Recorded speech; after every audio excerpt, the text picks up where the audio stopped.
Hi everyone. Today I'm going to take a training on user story splitting.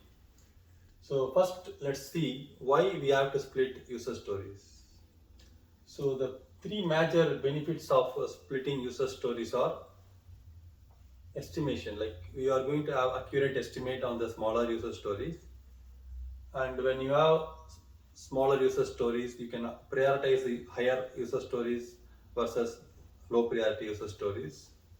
Similarly, when there are smaller stories like which is like 1 to 2 days of estimation, you can always demo that functionality to the business, get their feedback, and make appropriate adjustments.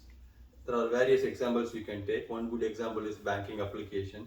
Say you have a user story, like as a user, I should be able to log into my banking account so that I can perform my day-to-day financial activities. This is the bigger user story, right? So when you break that user story into smaller user stories, so as a user, I should be able to log into my banking application or online portal so that I can withdraw or transfer the money. As a user, I can log into my banking website so that I can check my balance. So when you have this kind of smaller stories, it is going to help you to come up with better estimation. Similarly, say for a banking application, your primary goal will be to check your balance or transfer the money, whereas there could be some functionality that are low priority, where statements on a monthly basis or quarterly basis, which can be done in future sprints. So when you have smaller user stories, you can estimate it accurately, you can prioritize it. Similarly, the faster feedback from business, right? Say you created a quick user story on the primary functionality, like transferring the money or checking the balance, and you demo that to the business gives you a feedback on certain changes, and you make it and then you bring it to them for demo within next sprint. So primarily these are the three major benefits of smaller user stories. There are many, but I just wanted to highlight a couple of them. Now we know what are the benefits. The step number two is what are the techniques that we currently have to break a bigger user story into smaller user stories. The very famous and the primary technique is called as spider technique. Spider is nothing but S stands for spike, P stands for path, I stands for interface, D stands for data, R stands for rules. Let's take Spike. Spike is nothing but a research activity. Say you are working on a user story and there are some unknowns that need some additional research. So you can always create a Spike user story and then do some kind of research and then develop the primary user story. Let's take an example of banking application, right? Your user story could be, as a user, I should be able to log into my banking portal so that I can check my balance. Say assume that your balance checking and all those logics have been developed in a third party system, which is a brand new system to your company. Now you need some kind of story to understand that new application which is integrating with your banking application. So you will have to have a spike story so that you understand and you know about that new product and then complete this user story. Spike is basically to make sure that there are unknowns, or if there are any technical depths that you have, you can understand it based on the spike story. So the second thing is path.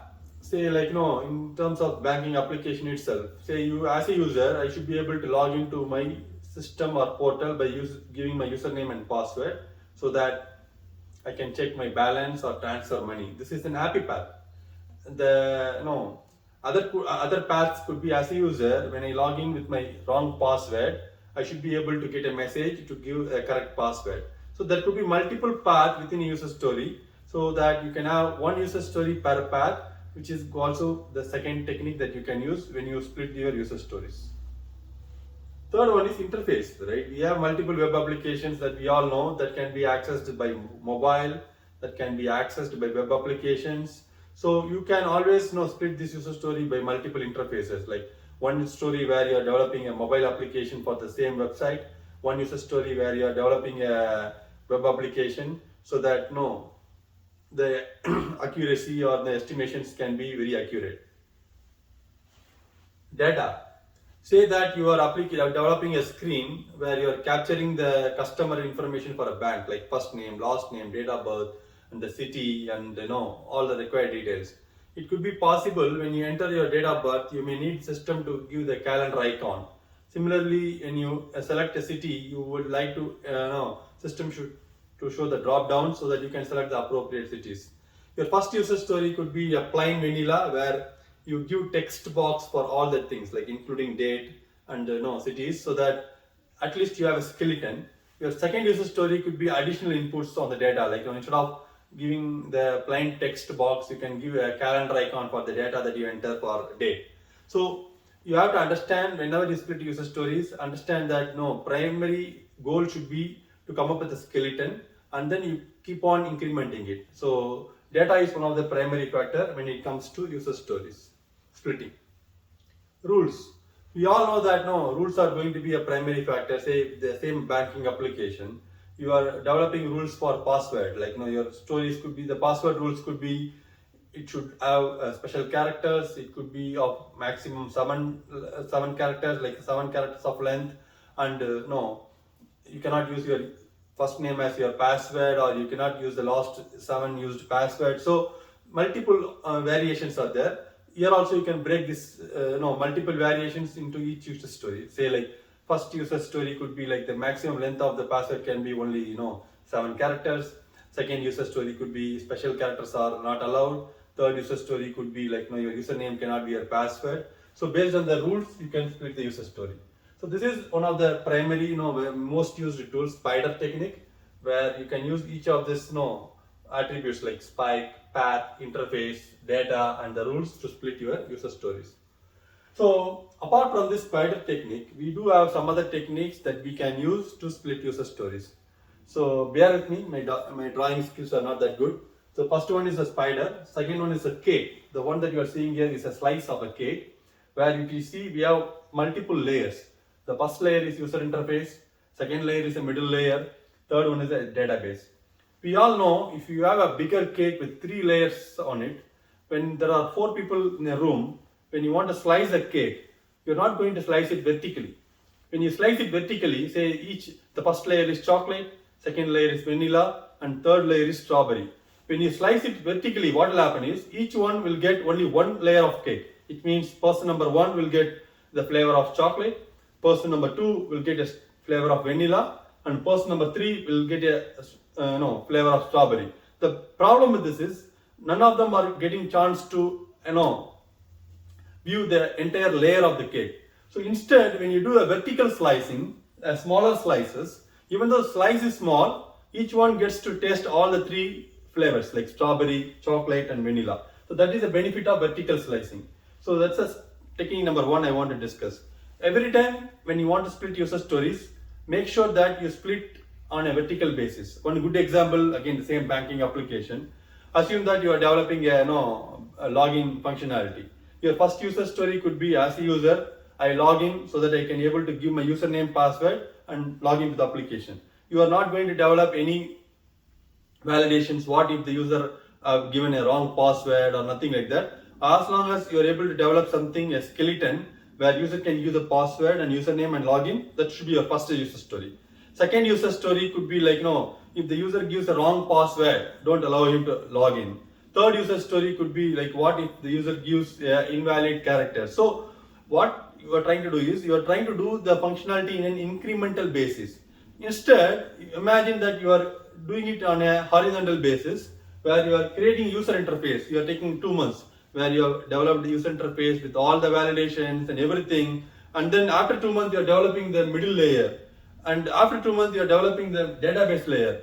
End user cannot have the valuable feature here, right? So that's the difference between vertical slicing and horizontal slicing. Just imagine the cake. When you slice a cake, you slice it horizontally so that the user gets to taste all the 3 layers. Same thing. When you slice the user stories, you have to slice it horizontally. Even though a smaller functionality is delivered, there is some value in it. The second technique is called as CRUD. CRUD is nothing but create, read, update, and delete. Even in the same case like spider, every time when you see an operation, like if a user is creating something, like they are creating a new demo or something like within application, so that could be a user story number 1. Similarly, if a user is viewing, is reading some financial statements within application, or anything that could be. So that could be story number 2. Similarly, update or delete. So basically what I'm trying to say is you can split the story by the user operations. Personas, right? Like we all know that, say, if you take a banking application, there are multiple roles. Like one role could be a user as a customer, one role could be a bank manager, one role could be my dependence on my home. So for every individual personas are nothing but individual characters. Say, I am a bank customer, right? So I will have individual characteristics like where I am aged between like 30 to 40, I am good at using computers, or so there are individual characteristics based on the user, right? That's called personas. A bank manager will have its own personas. He may be good at using the same thing like mobile apps. So based on his persona, the user story can be developed. So every time when you see multiple user roles for using that application, you have to make sure you split according to the personas. One mistake I see most often is lot of user stories will be like this. As a user, I need this so that I can do this. That's not a good practice. User could be bank manager, user could be a bank customer. Every time when you use a user story, please make sure to add the user role and persona so that we know for whom you are developing the application.